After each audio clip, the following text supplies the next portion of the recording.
and welcome to episode 12 of your Balkan Week.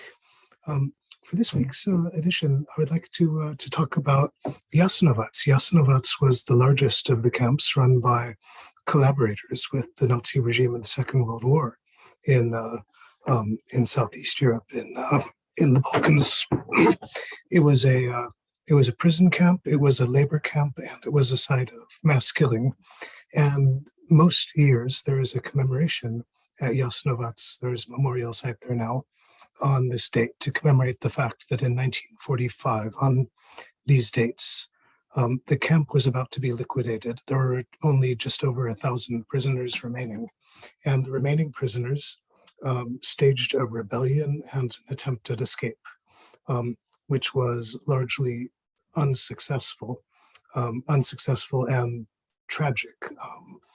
Fewer than 200 of the people who tried to escape the camp survived that attempt. But it was the event that set into motion the chain of events that led the camp to be closed. And so there is a commemoration of the camp prisoners and victims on this date every year. And you might imagine that a commemoration of victims of a Nazi camp would be a relatively uncontroversial event in which most politicians would want to make a respectful appearance, and communities would want to show their solidarity and understanding. It hasn't turned out that way. The largest groups of victims of the Jasenovac camp were Serbs, Jews, and Roma.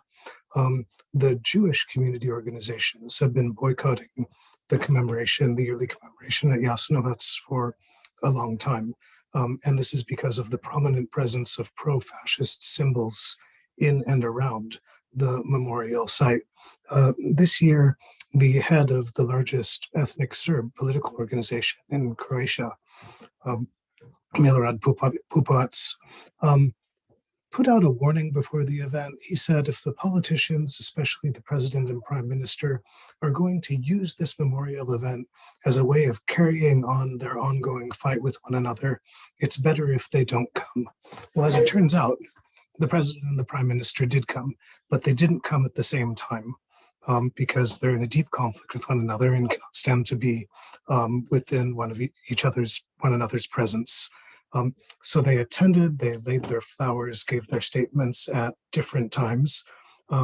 If you want to go as to the sort of public performance that got the most public notice, it was probably the president, Zoran Milanovic, who won the prize there. So he used the opportunity of this memorial event to insult the prime minister, to insult Pupovac, the leader of the Serb political party, to insult Serbs more generally and members of the partisan movement, and to get in a couple of racist slurs against Jewish people.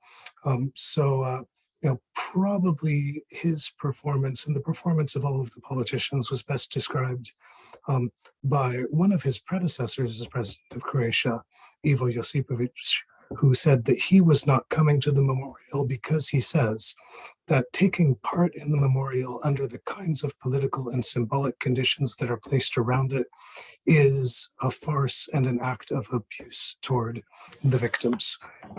Meanwhile, in Serbia, the day was marked by Serbia opening up its own parallel memorial to Jasenovac at its own memorial site, which is just being renovated and prepared at the old fairground in New Belgrade.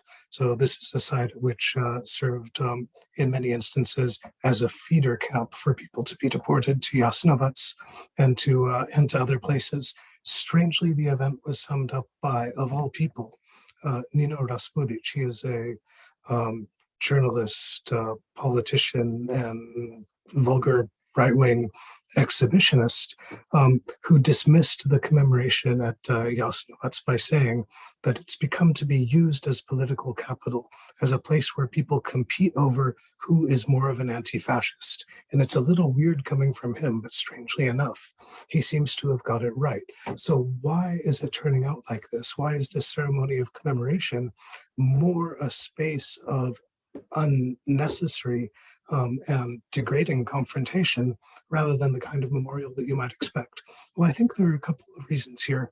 One is that as much as certainly people in my generation were raised to believe that there was complete clarity here, clarity over who was the winner in the Second World War has been systematically undermined in the last several years. And we're now at a point where some, at least in some circles, recognition of a kind of parity is given to both sides. The second thing that is going on is that there is competition among all of the victim groups and perpetrator groups, some of which are sometimes the same groups at different historical moments, over the right to claim the status of victimhood. And you see this being played out in the animosity that is performed in these types of events. But I think that the main thing that you see is ongoing disagreement, not only about the facts of the past, whether we're talking about the recent past, like the violence in the 1990s, or the more distant past, like the Second World War, the First World War, the experience of the Ottoman Empire, and so on, and that this disagreement creeps into memorial ceremonies because it creeps into and poisons memory and communication and communal life throughout the whole region.